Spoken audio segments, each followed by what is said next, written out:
read news all over the social media that, sorry to say, but you're hunted now. Why are you hunted? The best answer that I can give is, I think it is mainly because of my popularity. I've been doing Dawah for more than 25 years in India, and my lectures are there on the media, on the social network, on the YouTube, everywhere. And I was expecting that I'm living in a country, India, which is not very comfortable for the Muslims. And I've been doing Dawah, and I thought, and I was sure, that one day there will be trouble. That was the reason that we had taken whatever precautions we could. And recently, 3 years back, there's a new government that came to power. And we know we have a new Prime Minister, Narendra Modi. Mm-hmm. And we knew that about 15 years back, when he was the Chief Minister of Gujarat, one of the states in India, there are many NGOs, many organizations have given several reports that he was responsible for killing of more than 2,000 Muslims, making a state organized, killing of Muslims at large scale. So much so that there were cases filed against him in different parts of the world. He was not given entry to USA, to UK, and he was not allowed to enter many countries of the world for several decades. About 3 years back, when there was election, he won the election and became the Prime Minister. Now, when he became the Prime Minister, all these sanctions were removed. So this is democracy. Irrespective who you are, if you are elected, to build relationship, they can put anything down. And he traveled to many countries, including Muslim countries, to build relationship in the first couple of years of his tenure. And it is known that the party that he belongs to is against the Muslims. And we're expecting this to happen. And he was waiting to get some excuse to stop my activities. Last Ramadan, on the 27th of Ramadan last year, yes, that the 1st of July, there was a terrorist attack that took place in Dhaka. Sorry. And 6 terrorists, they killed about 20 foreigners in the neighboring country. And one terrorist happened to be my fan on the Facebook. So there was a small article that came in the Bangladeshi newspaper that one of the terrorists is a fan of Dr. Zakir Naik. And how many fans do you have on Facebook? On the Facebook, now there are about 16.6 million fans, okay. out of which so he's one out of 16.6 million, 4.5 million are from Bangladesh. Okay. So he's one of the 16.6 million who liked me. And this news had come several times before. Most of the Muslims in the world, because of the popularity of Peace TV, which has a viewership of 200 million, when you catch a Muslim, there are high chances you know me. So even the terrorist attack that took place, whether in Glasgow or New York or Australia, when they catch a Muslim, he's been seen my videos. But never has that been made into an issue. If you ask any Muslim, he has to be a fan of Muhammad Sallallahu Alaihi Wasallam. So will you blame the wrong action that he has done to Muhammad Sallallahu Alaihi Wasallam? No.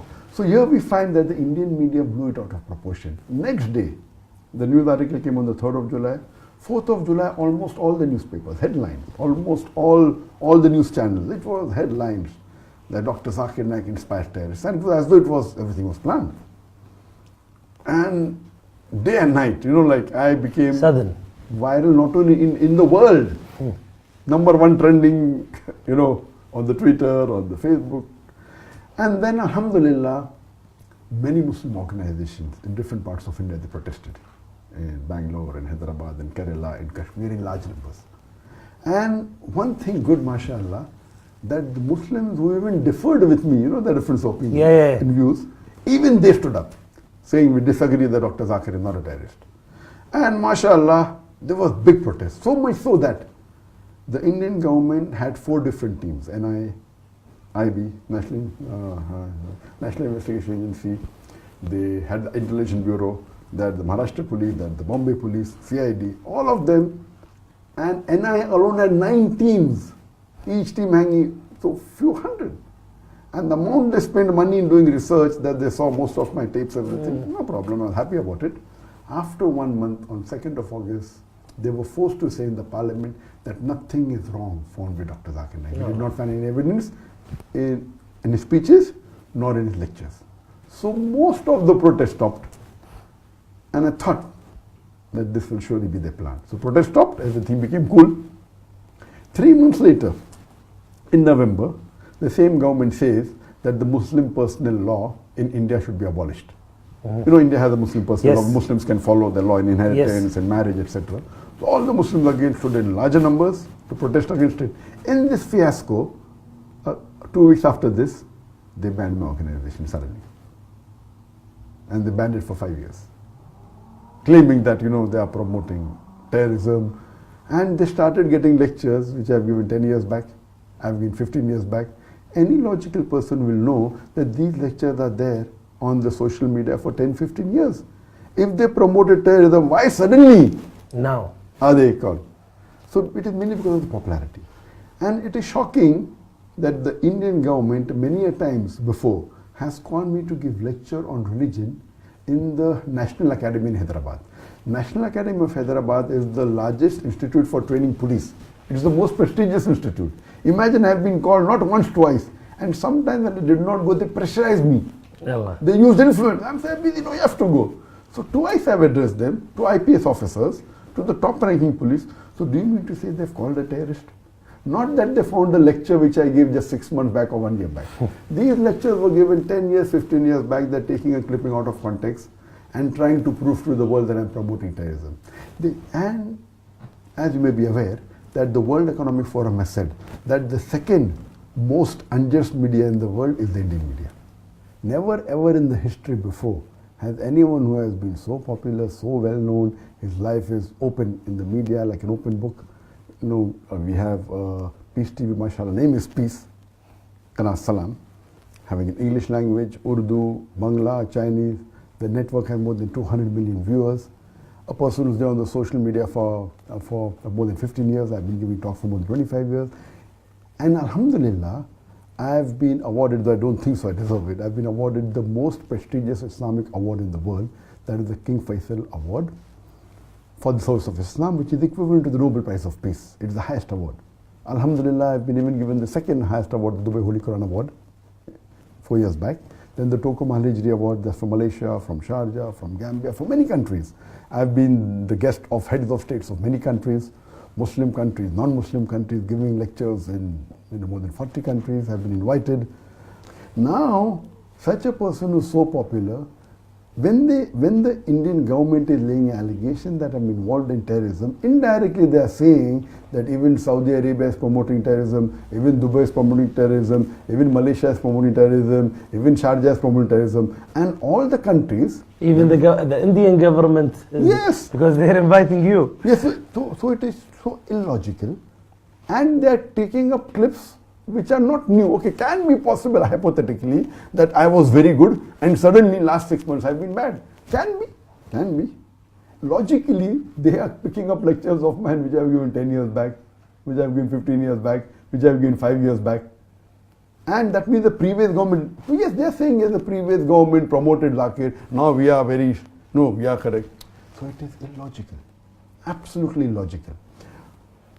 As you know, that many governments today, as they're talking about politics, many governments today, they win the election by being against Islam. And we have examples, what they're having in US. The more they speak, they get a better vote bank. That's what's happening in India. They openly speak. And if you compare, recently, just a few months back, the election took place of a state called as UP Uttar Pradesh, which is the biggest state in India. And do you know, the person who stood for election, one of the priest who was a Hindu priest, he told in his election campaign and in his lecture openly that the graves of the Muslim women should be dug and they should be raped. Even after saying this, he won the election. And he belonged to the same party as the Prime Minister of India.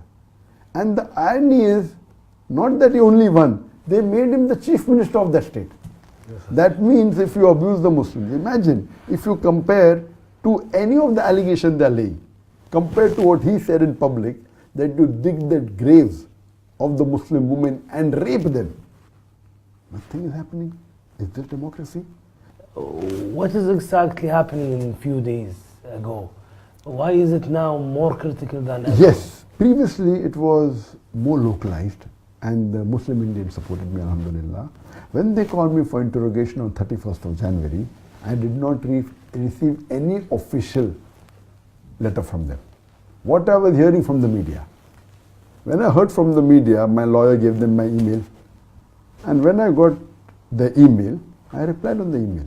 I'm willing to come on video conferencing. I'm willing to do a Skype interview. What you want, I'm ready to cooperate. What do you want? They are laying allegations that I'm doing money laundering.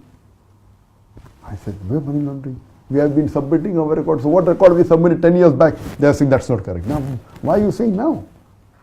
When they called me for interrogation, I said that, okay, you want to interview me? I'm ready to cooperate. We can have a video conferencing. We can speak on the Skype. We can speak on whatever you want, I will cooperate. Give you all the answers. They said, no, we want you physically. Now, physically, we know the history of India. Yeah, of course. We know the history of the Indian police. Out of those people, Muslims arrested for terrorism, 98% are let free. But after 10 years, after 15 years, their lives are ruined. Recently, a few months back, a Muslim by the name of Abdul Wahid, he was arrested on charges of terrorism, then was let free after 8 years, then writes a book. What was done with him? How he was tortured. The first grade of torture, second grade, third grade, fourth grade. He says how they do mental torture first, then how they take out clothes, how they put current on the private parts. All this he mentioned in black and white. How do they do physical torture, third grade? And the fourth grade is they even molest the lady family members, the mothers of the victim, the sisters of the victim, until they give it, until they sign forged documents. So this is known to the world. And you expect me to go back, do you think I'm a fool? Some people say that, oh, why are you a coward? I said, I'm not a coward, it's the sunnah of the Prophet. It's the sunnah of Muhammad sallallahu alaihi wasallam. He did hijrat. Sahih. When it's difficult to practice your deen and propagate your deen there, India by law we are allowed to preach and propagate our religion. I did not break a single law of the Indian law, not a single. It's allowed by law for me to preach and propagate and practice my faith. Muhammad sallallahu alaihi wasallam is the best example. And alhamdulillah, it's a blessing of Allah subhanahu wa ta'ala that it took us out of India at the right time. The times are getting from bad to worse. And I was aware that, mashallah, you see on the videos, there are non-Muslims, there are Hindus who respect me. The majority of the Hindus, they are good. They love the Muslims. It is these politicians who actually instigate them to do action against the Muslims. Now in India, Muslims are being lynched because on allegation that they're eating beef, they're hanged in public. He didn't have beef, he had meat. And then the police is saying, we'll do investigation whether it was beef or meat. Nonsense. You're hanging a person in public. So now the times in India is very bad. I'm thanking Allah subhanahu wa ta'ala, it took me out at the right time. As far as the investigation is concerned, I am ready to cooperate, but they don't want me to interrogate on the phone.